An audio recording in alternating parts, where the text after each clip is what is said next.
regroupe les jeunes de Fatick sous le nom de mouvement Fatick Ndiandiaye ca Kanam. Ndiandiaye est un quartier de Fatick. C'est le quartier où moi je suis originaire. Je suis né à Ndiandiaye.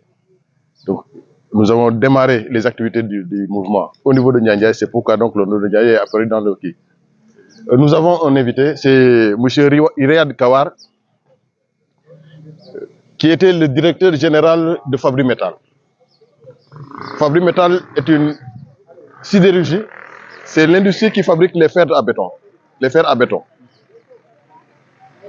Mais dans sa philosophie, il avait compris que une sidérurgie fait beaucoup de nuisances au niveau de la nature. Alors que lui, c'est un écologiste de sang. Parce que c'est lui qui sauve les grands arbres qui sont au niveau des artères de Dakar, qui devraient normalement être détruits avec les chantiers de l'État.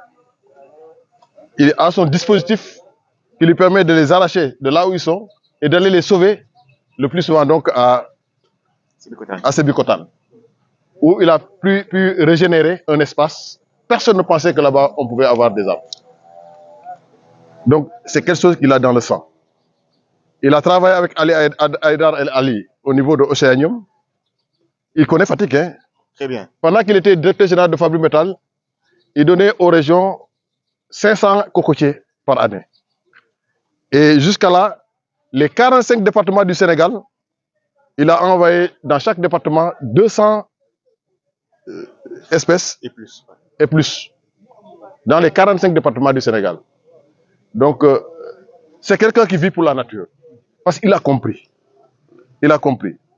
Au moment où il y a de grandes carrières où les gens se ruent vers ces carrières pour avoir de l'espace pour habitation ou pour des projets, il a payé 4,5 hectares de sa poche pour sauver cette partie afin que les arbres puissent continuer à vivre là-bas. Donc, c'est un homme de la nature.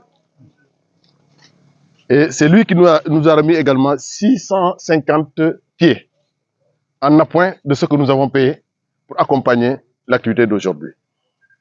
Donc, la population de Fatick dit merci à M. Richard et Riyad Kawar.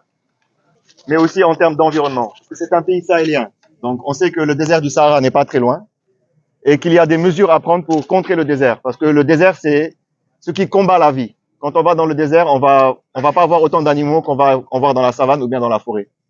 Et les animaux, c'est un indice de vie. Parce qu'on vit, nous, on est entouré d'animaux. Quand on n'est pas entouré d'animaux, c'est qu'il y a un problème. Ça fait maintenant plusieurs années, plusieurs décennies que le Sénégal déboise de manière normale parce que on a besoin de se chauffer, on a besoin de cuire nos aliments. Et ce qu'on connaît comme matière pour cuire nos aliments, c'est le kérine, c'est le charbon. Et le charbon, on le récupérait et on continue de le récupérer surtout de la part derrière les arbres.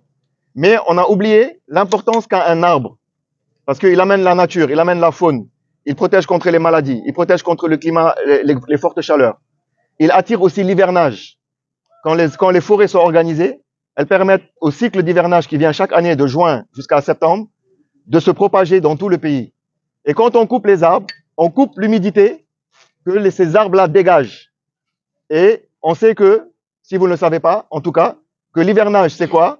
C'est des orages qui se créent au niveau du Niger, là-bas au fond, et du Tchad, et qui vont continuellement arroser de la pluie en arrivant vers le Sénégal pour aller dans l'océan Atlantique. Et donc, ces orages-là, quand ils sont actifs pendant 7 jours pour traverser le Sahel, vous imaginez que quand ils crachent de l'eau, ils ont besoin de récupérer de l'eau. Quand une voiture va rouler de là jusqu'à Saint-Louis, elle va s'arrêter à un moment donné pour récupérer du gasoil ou de l'essence pour continuer.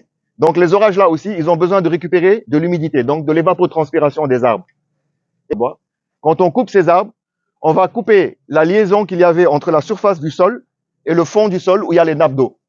On sait que quand un arbre vit comme ça, c'est parce qu'il a des racines et que ces racines sont vivantes et qu'elles vont récupérer de l'eau dans les nappes pour les faire monter. Mais quand on coupe les arbres, ces nappes-là n'ont plus de circuit racinaire pour arriver au sol et continuer non seulement pour que le sol attire la pluie par l'humidité et non seulement les arbres qui sont plus là n'attirent plus le sol. Qu'est-ce qui va